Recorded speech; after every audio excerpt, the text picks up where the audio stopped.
Peace and prosperity, family. Welcome to M9NDtv, where we provoke thoughts and inspire thinking. Today, I have a very special guest that we're going to be talking with.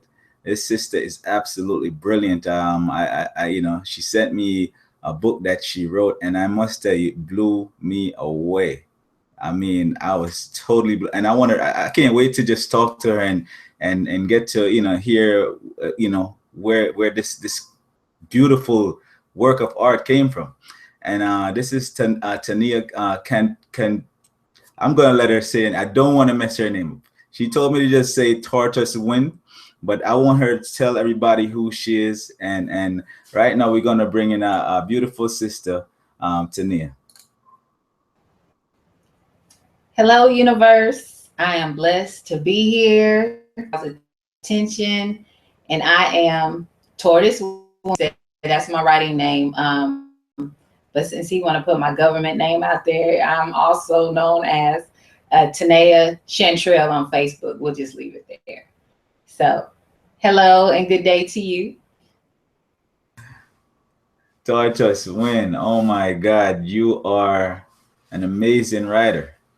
An amazing writer. I mean, I still have a lot more reading to do, but I must say I was very intrigued. I didn't know what I was going to be getting into, but it got into me definitely.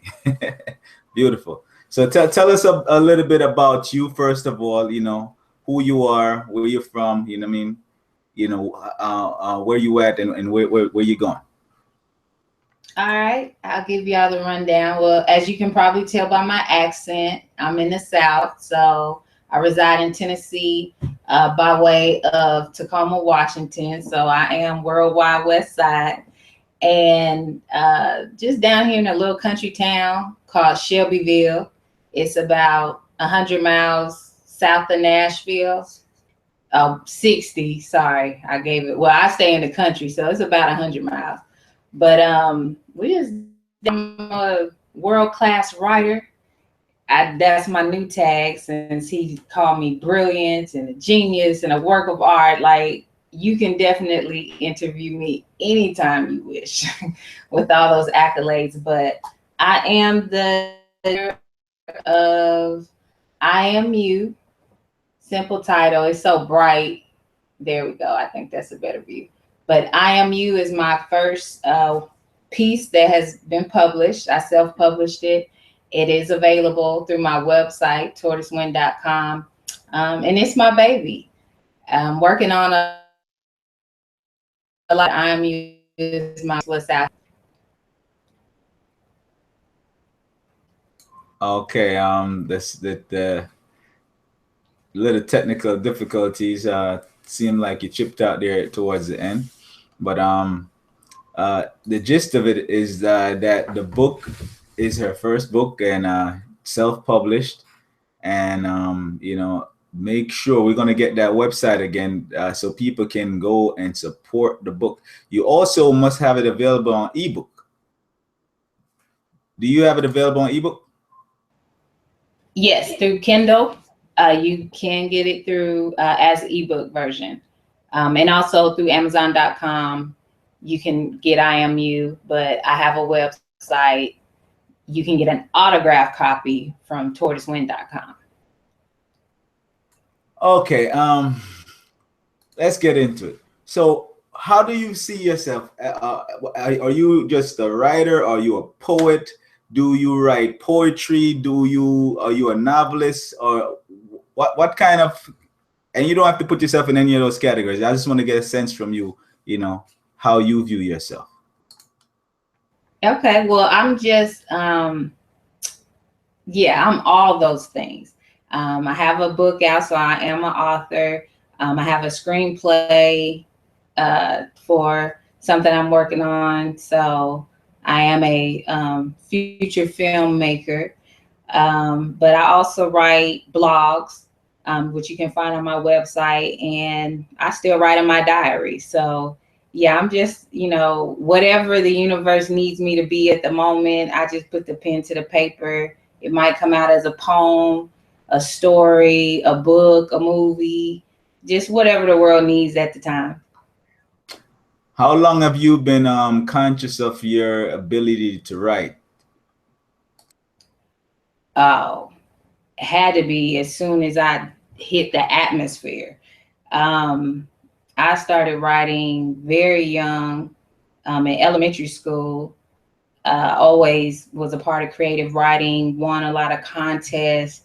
Um, yeah, always kept a journal, documented plenty of parts of my life, because the only, I can tell my truth better than anybody else can. And that is my inspiration for writing. A lot of conversations about being lied to about what's in the history books and all that. So I'm here to, set the record straight what I'm observing going on during the era that I manifest, and I can pass that on to my seeds and to, by publishing.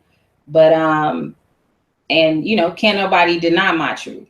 So my kids are gonna believe what I say. So I'm writing what I see going on, and So I highly recommend we all do that.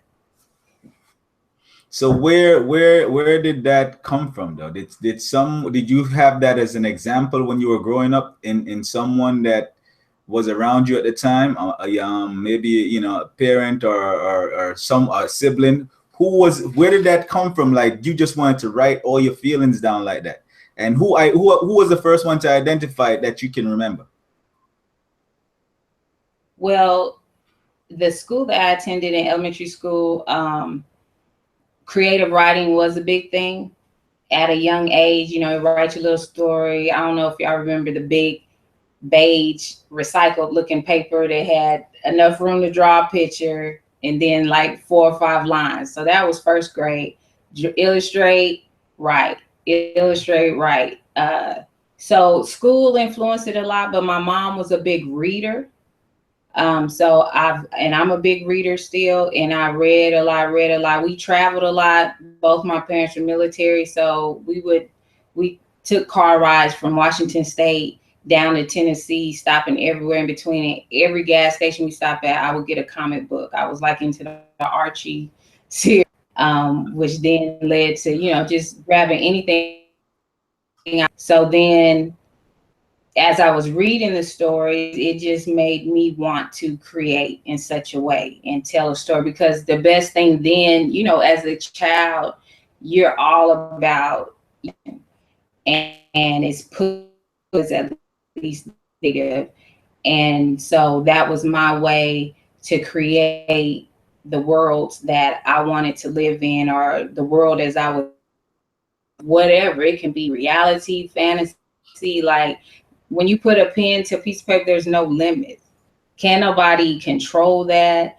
They can't tell you what to write. In the world of self-publishing, that made it even better, because now you don't have to get approval, what I'm saying, from some publishing company to say whether your book is hot or not, or whether your poems are hot or not. You make it hot and you create a cover. I mean, like, I know I'm way off topic, but not kind of after the question. But man, when I first got I Am You in the mail, the proof copy, like that was golden. That was like having a baby for real. Like, you created and worked on it for all this time and put all these things together, and then bam, here it is in your face. I wanted to get to that as a part of the conversation, but I'm glad you went there already. So And I just, you got me talking about writing and what inspired, and now it's all oozing out. It's like, and now I got this baby. that's good. I feel you. All right, so yeah, because I want people to get a sense of who you are, and what your journey, where it started, if it had the beginning. What I mean, what were some of the things you went through, and to that moment you just expressed, where you said when you got that book in the mail, how it felt. That look, that was a priceless moment a while ago. We just captured, because we felt, yeah. So yeah, Yeah. but tell us a little bit about, like, we want to get the whole story, man. Tell us a little bit about, like, what were some of the first things you wrote as poems, as short stories, or as and then I want to hear about your philosophy, because this book right here is like beautiful philosophy. And I want to get into that with you. Well, some of my first, I'm gonna be honest, like I told you, the short stories at school, was a big part of it. But man, love letters and letters to your friends at school, I was the queen letter writer. When Aaliyah's 4-page letter, that song came out, I was like, yes, that's me. Like my letters were books, like, and friends, we were passing letters all day at school, because you in class, you can't be supposed to be working on this work, this knowledge is nothing new. So I was pretty smart, and my friends were smart too, so we didn't have to sit there and listen to what 1+1 is, because we already knew. So we was on some other stuff, and we was writing letters. You clowning in letters, you talking about who's cute, talking about what somebody got on, talking about how your mom made you mad. Just the subjects were so vast, it didn't matter. So that's, to me, what opened up, like, that's blogging now for me. You know what I'm saying? We go from writing letters to blogging. So I got that aspect.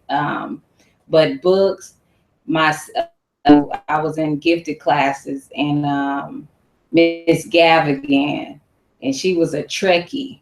That was the first, like, we had to watch Star Trek with my mom. She was a Star, but I never knew what a Trekkie was. But she was single, not attractive by society standards. Like, she had a mole on her face. Now, she kind of looked like what a witch, like commercialized witch, looked like.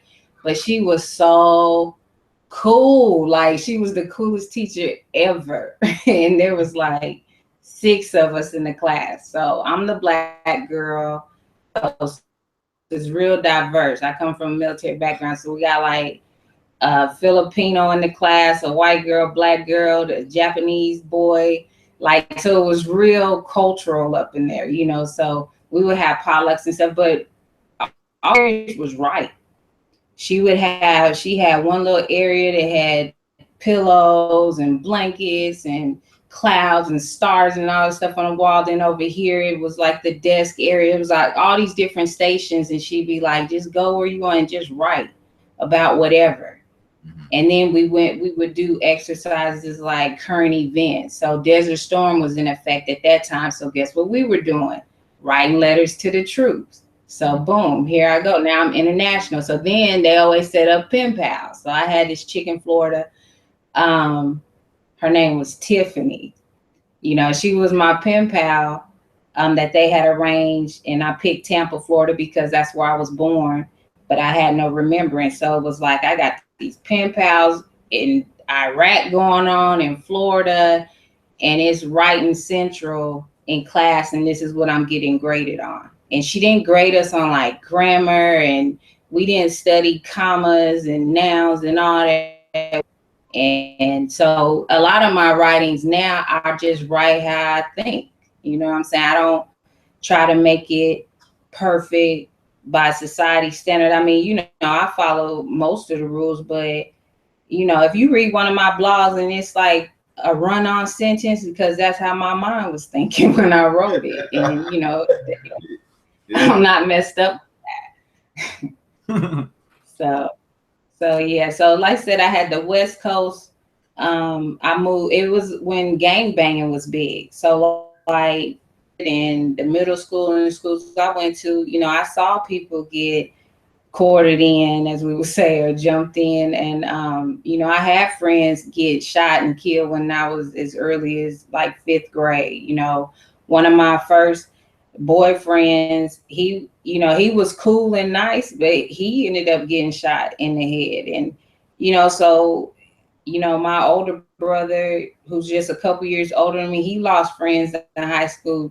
The high school we went to, we going through metal detectors and stuff, but it's all this going around where you had to be conscious of what you had on. But we had what Cambodians were leaving Cambodia, and they were refugees for real in there. And it's like, now that I'm grown and understand more of what goes on in the world, you know, I look back to that like, wow, you know what I'm saying? I grew up with people that left a country the best way they knew how, because stuff was messed up, you know. And but these were my friends, you know what I'm saying? So I'm learning about these different cultures. So, you know, I feel like too, I have a real broad sense of creating characters, because I grew up around so many different types. In the military background. Then to top it all off, I moved to the South at 15 years of age, a very tender stage in a young girl's life, to just get rooted up from what you're used to, and then come down where things were a little bit slowed down. Not in a, I don't mean no disrespect when I say that. I'm just saying it, you know, for what I was living, it was a slower pace of living down here, but they was wilding too. Don't get it twisted. Don't let Tennessee fool you. They get it in. It happens everywhere. So, It happens everywhere. You know what I'm saying? oh yeah, yeah. But this is where family is. This is where my dad's roots are from. Um, I would come down here every summer for a couple of weeks. So, you know, I wasn't just new to Tennessee when I moved here. But you know, it's home now. I lived in Memphis for 12 years. Had to get up out of there. Memphis, y'all, whatever you do, you meditate, pray, whatever you practice, put Memphis, Tennessee in there, please, Lord. Memphis. But yeah, so that kind of leads into my next question. You know, the flow of the story that I was reading, or I don't know, is it a story? Is it just vignettes of different pieces? Is it a complete thought? Is it a collection of different things that you were writing? Because, you know, it feels so free and so honest and so raw, and it doesn't feel contrived at all. You know, what is it? What how do you describe this? I Am You is a collection of short stories. It actually took birth. I had no idea this was going to be a book. It was moments of times that I experienced. I was real deep in my lower self, and I was transitioning from being laid off. You know, I was in corporate America for a long time, and then moving back out this way towards family, leaving Memphis. And I realized I was lost. You know, I had lost myself. And so I was working on what would be my second book, God Zodiac, and these little stories that are in I Am You just surfaced in the midst of that, me finding ways to release my feelings, but wanting to be honest and just wanting to be transparent with myself. I couldn't express it verbally with anybody at the time because I was disappointed in myself. You know, the situations I was in, I was embarrassed. It was like, so what was not supposed to happen to my life, you know, was happening, and I didn't know what to do with that. And so I just did what I know how to do, and I wrote it. I never had any intentions of sharing that with the world. But after I went through it and I found myself back in my higher self, I knew that I had to share it, because a lot of us are walking around like zombies, like we don't have feelings, like we're not experiencing life, and we're just trying to be who this world has told us we are. And you know, you get lost and you don't have anybody to talk to. And especially culturally, you know, for Black people, like going to a therapist, that's not even, that don't come to head. You know, somebody might suggest counseling, but we don't even use the word therapy. You know what I'm saying? We'll say counseling, but we're not therapy. What? So, and that's not something, you know, my family or anybody I knew practiced. So I internalized it, but through writing, I was releasing it, but I could go back and read it and really be honest with myself about what exactly I was going through. But then I got to a point where I needed to figure out, how am I gonna get up out of this depression? I did say to a couple of people, like, I think I'm depressed, and they said, oh no, you're not. Give it to God. Go to church. Pray about it. And I started getting angry. You know what I'm saying? The more somebody suggested that I pray about it, or that cliche, it's gonna be okay, was not helping me. And so I started venturing out on some alternative methods, YouTube University, talking, just, finding out more, thinking outside of this box I was in, on how can I get some therapy without going to a therapist. And I started listening to different lectures. Man, like, first I was on like some Brother Panic, Brother Panic, if you know that, he's like rah, rah, rah, because I was in this still aggressive, angry, I'm mad at the world, and Brother Panic cusses a lot. So I'm like, hell yeah, like I'm feeling this. But I'm peeping the knowledge, and I'm listening to some of the stuff he's saying, and I start researching. And then it leads me to Delbert Blair, and then it leads me to, Brother Hemet, and Dr. Umar, and, just now there's a plethora of different people I listen to. And really it all took me to chakras. And once I started understanding energy, then I started vibrating. That's why in the book I talk about vibrating a lot and getting on that frequency, because we have to look past the situation. See, once I came out of it, money, I still, house was getting foreclosed on. I'm still in these positions I don't want to be in, but I'm not letting that control me. I'm not letting that determine what kind of day I'm gonna have today. Like, I was literally waking up, my alarm clock go off, and boom, this bill, that bill, who's gonna be calling today? I mean, it would just flood my head, and I was literally going crazy. But I have kids I gotta get ready for school, and I got this world I gotta deal with, so I gotta smile and pretend. And when I got tired of smiling, I just started snapping on everybody. And I knew I needed some change, but I just started looking at things different and vibrating different. You are what you think you are. You know what I'm saying? So I go to the mirror and start telling myself who I was. And all I wanted to be was free. So I kept it simple. And I just still say to this day, I am free. I am free. I get up and remind myself every day that I am free, and the universe just, allows me to flow in a free type vibration. So I'm cool. When you don't know what to do with yourself, what do you do? Another day that I rise, but I do not shine. I am searching everywhere to see a glimpse of light, to feel the slightest vibration, and yet I find nothing. The thoughts of bills, loneliness, and failure suffocate any positive energy that I have. I have never encountered this many feelings at once. My mind has been contaminated with emotions. I am striving every day to be on top. I am fighting to protect, to project the true me, but I am lost. I have trapped my hero inside myself, and it is dark in here.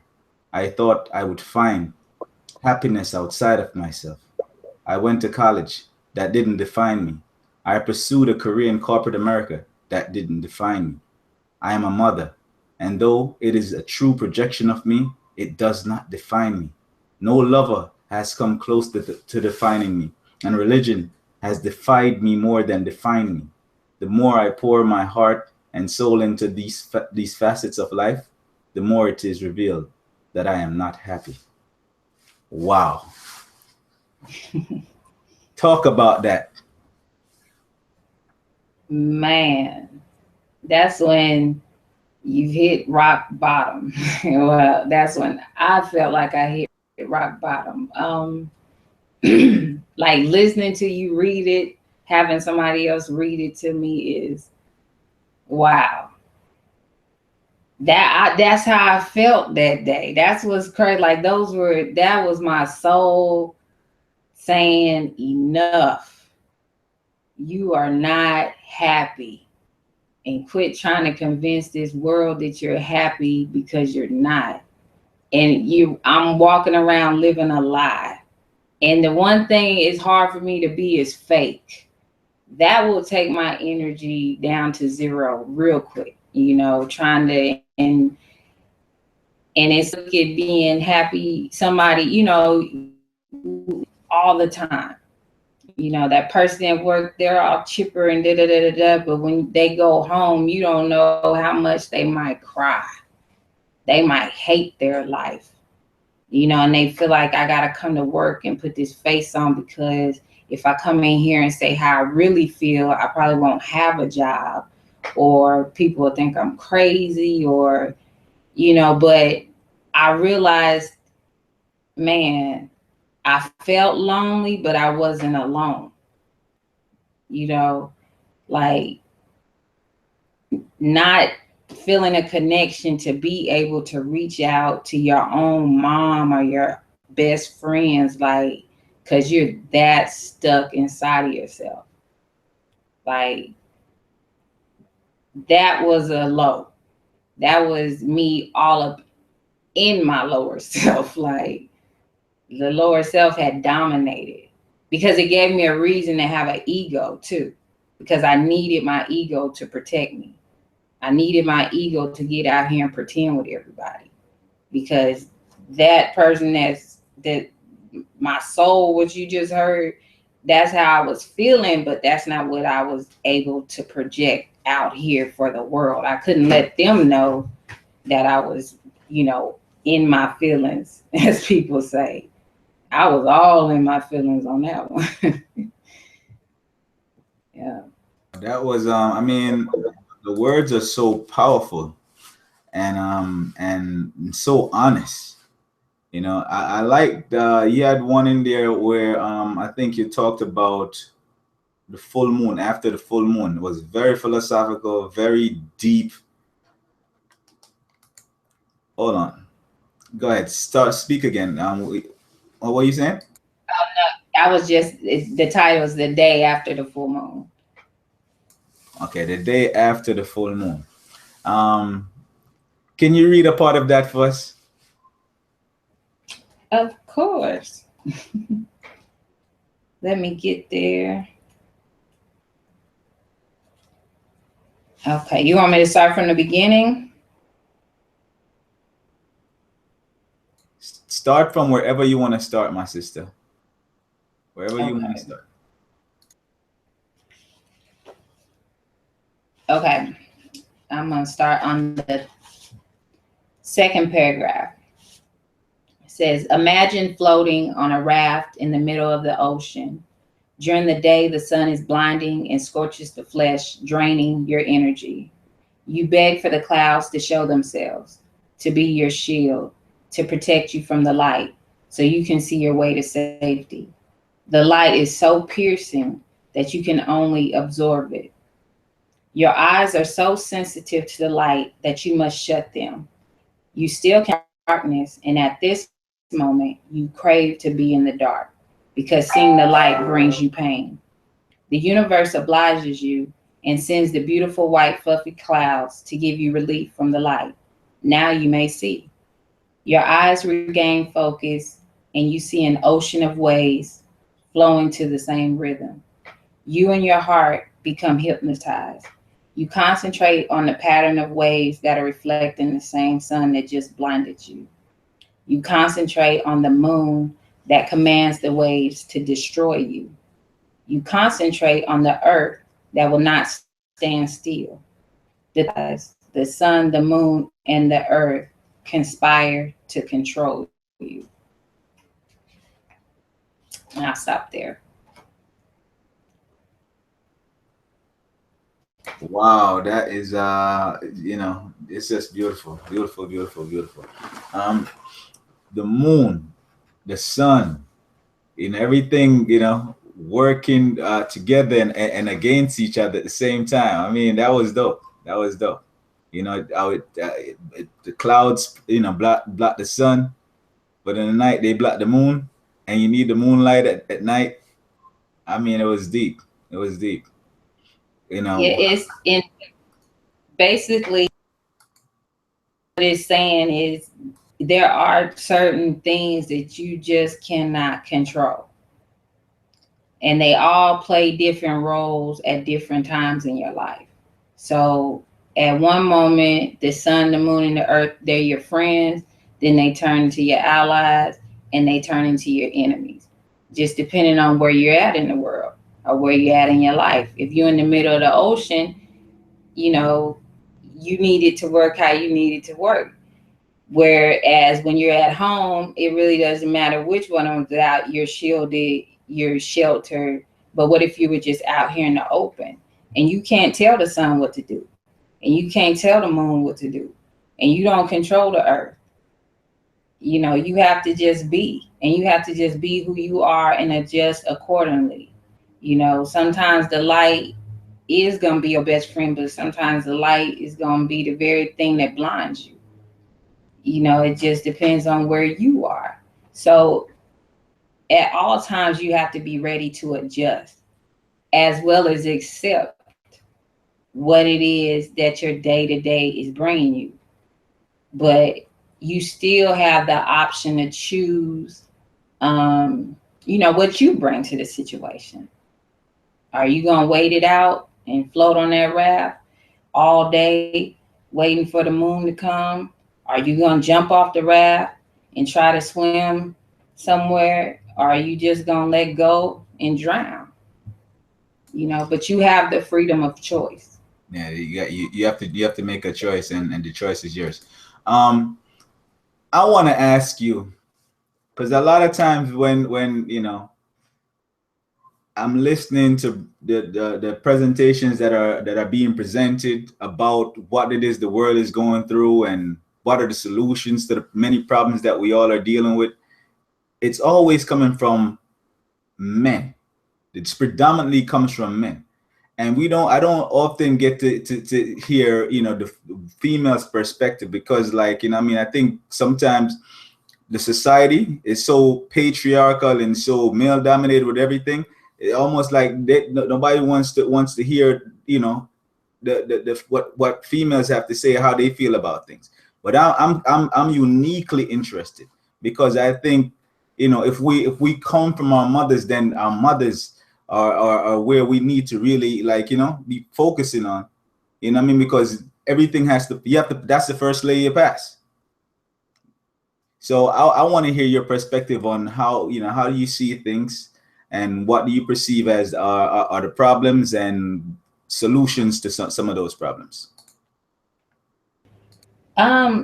My brother and I were having a conversation earlier. I think, especially culturally, right now, we need to focus on family and bringing that family structure back, because then we can build from family to community. But until we get that family structure right, it's hard to really have a good community. So we were discussing two people that share children but are not married. And it has become like the norm for this whole every other weekend idea, with how we're going to share time with our kids because we're not in one house. And, that's something that was offered. It's like you go to court to deal with stuff like that, and they say, okay, every other weekend and 2 weeks after summer, something like that. And we've adopted that. Even if you're not going through the court system, you don't have visitation type contracts.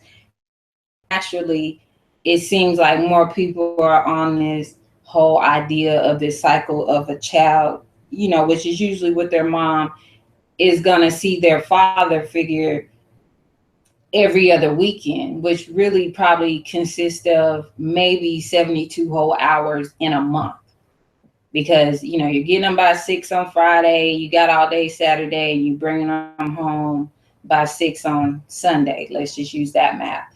You know, that's not time. And we have to figure out a way to bring family back together. I mean, I just think it would solve a lot of other problems if that family structure, men, women, children, and even if it's step parents and things like that, but it's too much dating going on. It's too much messing around going on. It's too much in and out, and there's no concrete examples as far as the majority, especially for our youngsters, period, not male or female, because they both, male and females, both need that male presence.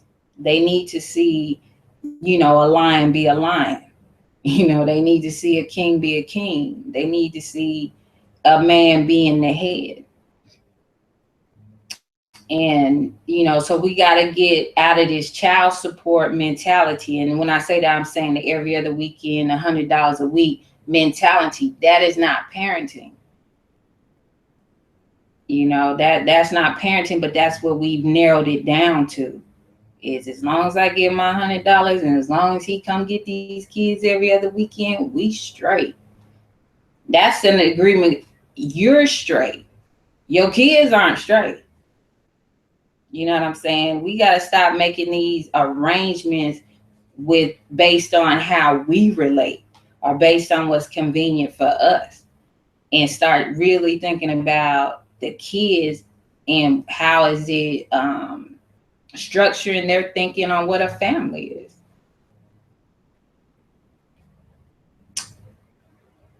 So the family, I hear that the family is very, very important. It's the basic unit of the society, and a breakdown of the family is a breakdown of everything.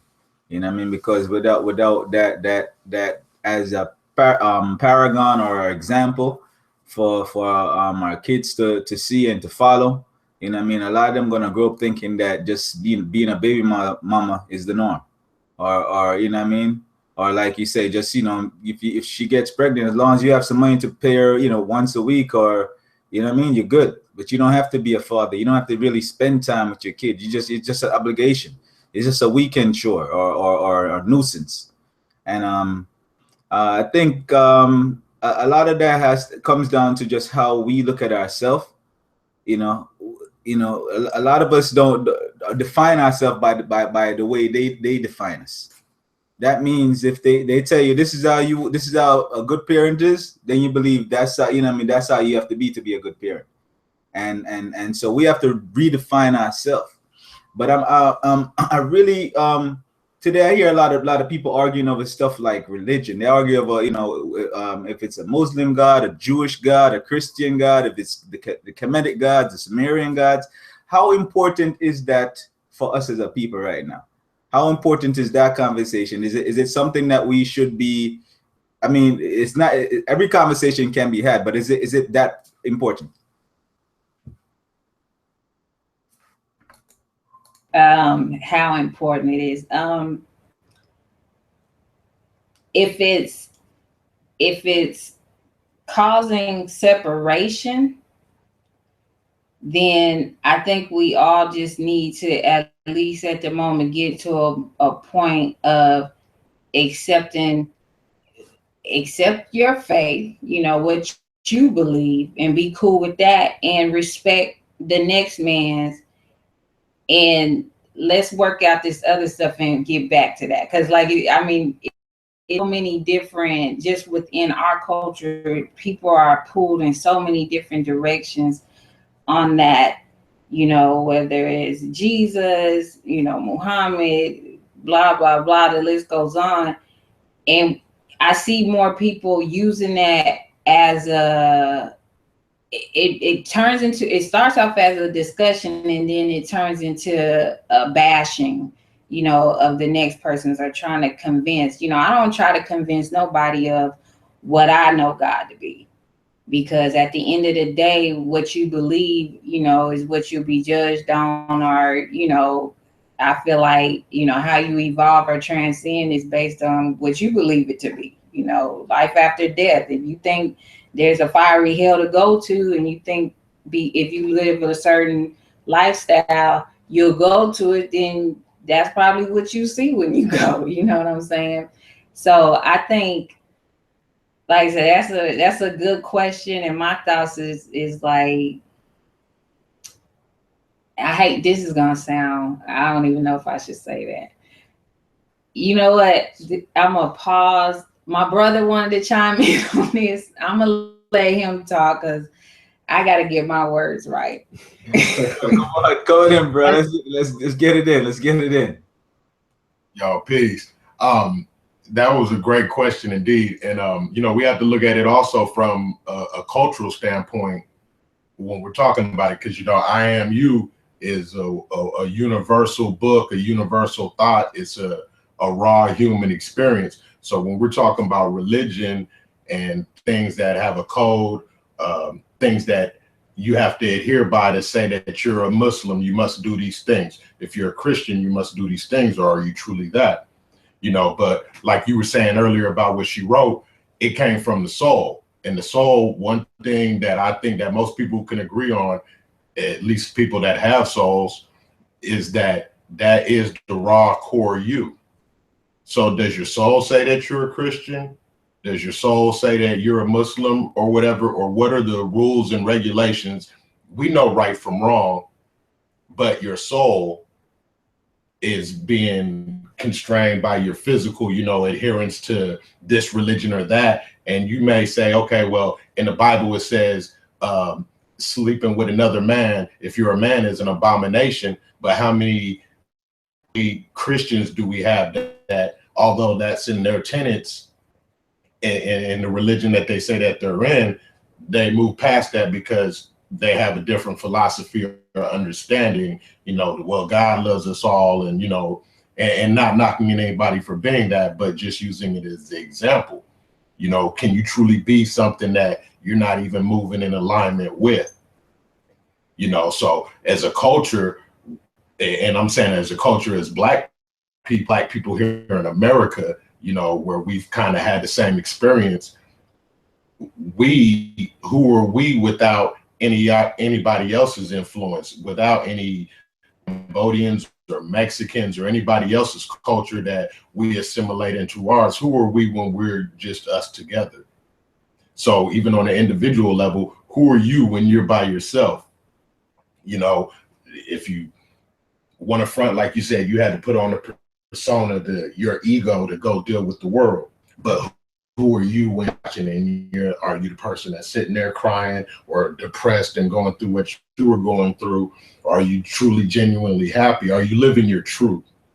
You know, so I think that as far as the religion and how important that is for all of us, because it is such an individual thing, even within Christianity itself, it's still an individual relationship with God, let's say, that the person has.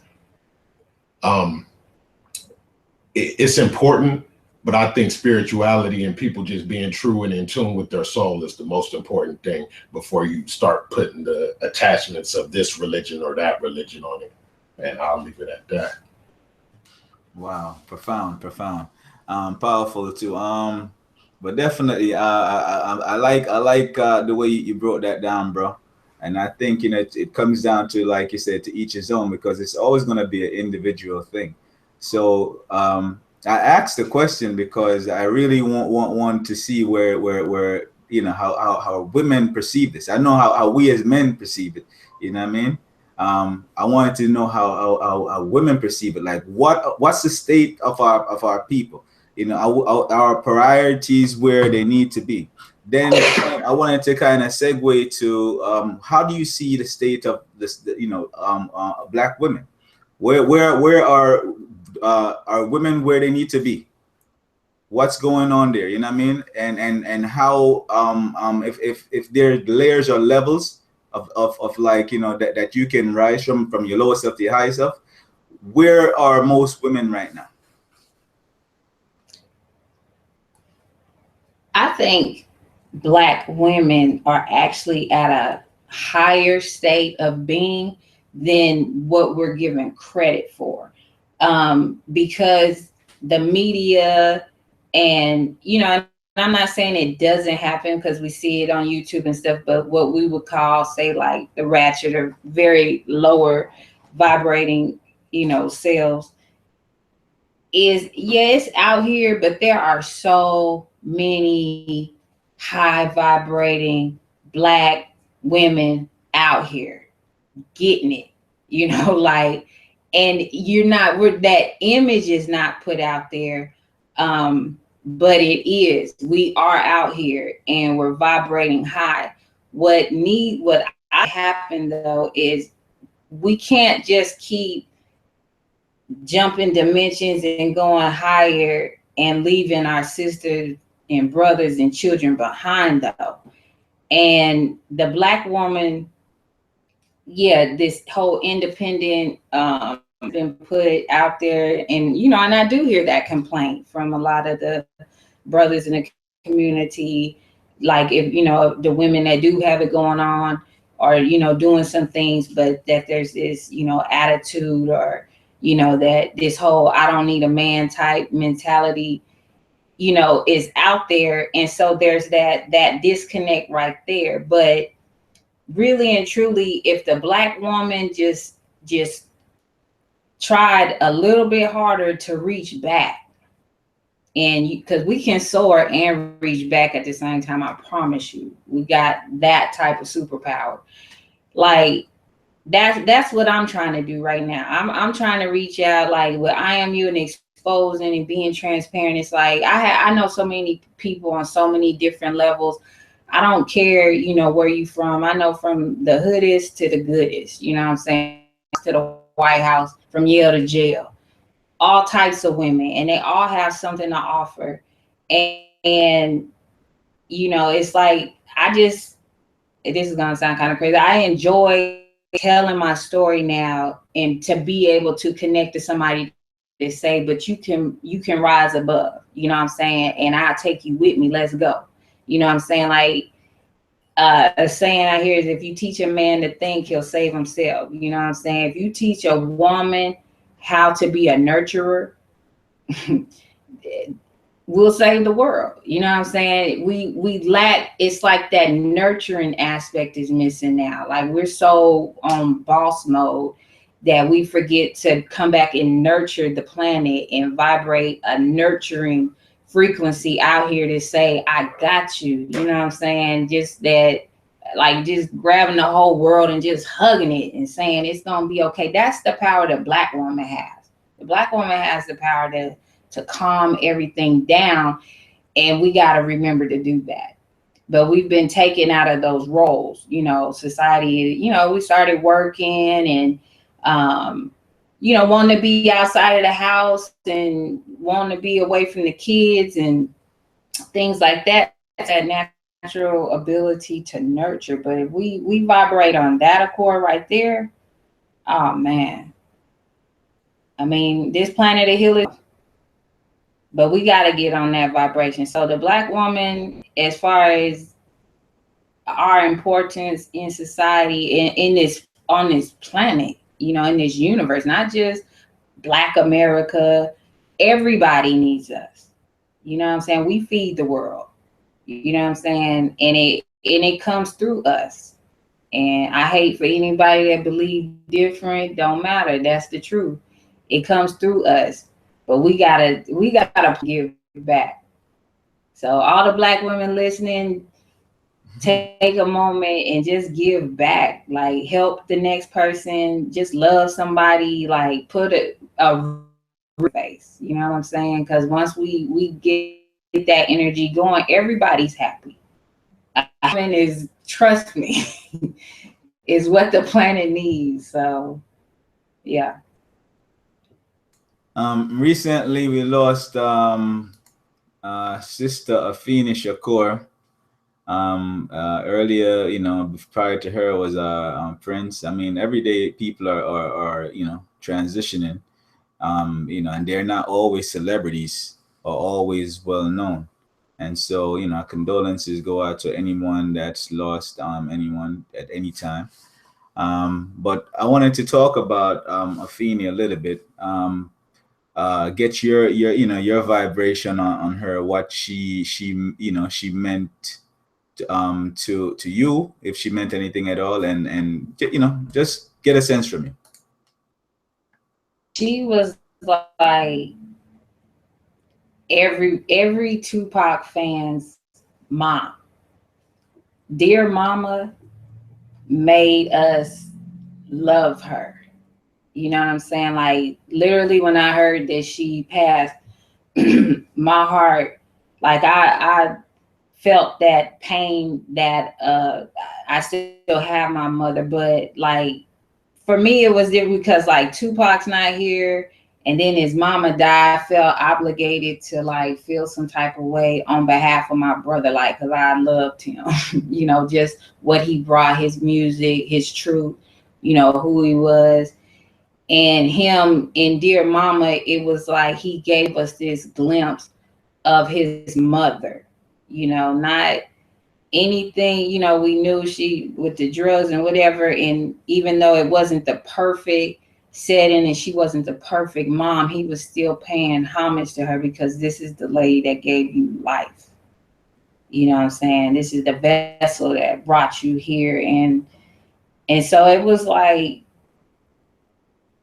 I don't know, I did feel some type of way about that on a personal level. And just as a mother, you know, just knowing that one day you are going to leave this planet and you know, you are going to leave some seeds behind, hopefully. You know, you make it, I mean, you know, hopefully they outlive you, but yeah, she definitely had, I could see her in I Am You. You know what I'm saying? Just some of the trials and tribulations she's had in her life, and just when you go through those dark days and you have kids, like you're taking them through it too, you know. And I, in my book, I talk about that, you know, and I think about that too, just what type of effects are you having on your children. But even though she went through what she went through, look, and Pac, you know, he had his challenges, and but he still was an amazing creator. You know what I'm saying? He still left something for the world to be proud of. So, man, that's all I got on that. Wow. Uh, that's powerful. I like the way you put that. Let me kind of like shift things back over to IMU a little bit, and you know, kind of conclude on it too at the same time. The book is 121 pages. Yeah, I think you're saying yes, and I have your mic muted. Sorry, go ahead. You said yes. 121 pages. Where can people get it besides the website? Tell them the website again where they can get it. Of course, it's self-published. Very important. I want you to talk about that self-publishing, because you know I did some self-publishing early when I was writing. I've self-published two books of my own poetry, and books for probably 10 or 15 different authors. You know, and one, or I think the biggest one we did was a hip hop story, which got picked up by MTV through Simon and Shusha. They wanted they you know they came to us and reprinted that one. But talk about that self-publishing, because a lot of people don't you know, they hear the term, they don't really understand what it means. So talk about it. Self-publishing for me was an adventure. It's really not a hard task after you finish it. I decided to go that route. I like the freedom. You know, I'm all about being free, and the freedom that comes with publishing your own books is, you know, you decide everything that goes into it. You know, you don't have to have anything changed if you don't want to. So that freedom was definitely why it was the route I wanted to take. Now I start off that was just helping me. I was paying help. I was gonna rights and everything. I still owned everything. That became the challenge. Was working with this company, and they didn't really come through supposed to. They were late with everything. They were supposed to do my book cover, and 6 weeks later, they was like, we don't have a clue. So that was like made that process challenging because I was dealing with somebody else. But once I took over and went through Create Space and loading everything up and things like that, the process itself was really not hard at all. But it was important for me to, like I said, because of the freedoms, I wanted to own my work. Definitely, it is the beginning of the legacy that I'm leaving, for my offsprings to come. So I want that, to stay in the family. And I don't, like the whole with Prince and, these different artists, you sign these contracts and other people have rights to this and rights to that. And I don't want to get caught up in that. I just wanted freedom to do everything how I wanted to do it. Most definitely, sis. Most definitely. I don't know if you'd mind doing another part of the book. I just, I love the words. I love the way it's written. Any part that you like, whatever part of it, you really enjoy, please indulge us. Okay, let's see. I'm gonna have to choose Corporate Slave. I actually, this piece is on some music by the Block Brothers on the Block Pearl album. It's my brother, 187 Blitz and Smooth. And I laid these tracks the day I quit my last job. And when I say last, I mean last is I'm not going to work for nobody. And but I had felt discriminated against, treated differently because of being Black, and I live in a little white town, surrounded, like I'm in the part of Tennessee. I'm like 50 miles from where the KKK started, Pulaski, Tennessee. I live in Bedford County, which is, that's somebody that was part of the Klan. So it's like real, around here. So I'm in corporate America down here. Well, it's a small town, so there's not a lot of options. And, they started treating me different, and I started noticing, and, I'm very outspoken. And that was part of me feeling every day like I had to contain myself so that I could keep this job, so I was getting treated a certain kind of way. And even though I'm throwing the side eye, I did it. So I wrote Corporate Slave the day I woke up and decided that I'm not, and so here's Corporate Slave. It says, the alarm clock sounded today, and I said, you know what? No more working for me. No more slaving for master. No more cussing and no more fussing. I dressed in all black as if I had a funeral to attend. Who was dead? That corporate chick. The one that's chasing the paper instead of letting the paper chase her is dead. I walked into that office so classy today, but no good mornings and no goodbyes, because these are her coworkers. I don't know them, nor do they know me. I gently laid down her badge and keys and didn't bother to leave a separation notice that she doesn't work here anymore. She's dead. I buried her ass about an hour ago. And that's literally how it happened. Like, I woke up, I was angry, and I was sick of being angry. And I knew it was my last day, and I did wear all black. And I walked up in there, and I didn't say nothing to nobody. And I never have a lot of stuff on my desk anyway. When I was working in corporate America, I have like 3 things on my desk. My motto was, in case I gotta walk up out here, my stuff gotta fit in my purse. Cause you know, I've seen them on that "we'll mail you your stuff" and people's stuff all broke up, and I don't play like that. So, you know, just to keep it peaceful, I only bring a minimum things that I can take with me when I leave. And I walked up out of there, you know, no explanations, no goodbyes, no, I don't need to explain to you why I'm leaving. You know, we over, we done. And but I had to, because I was angry.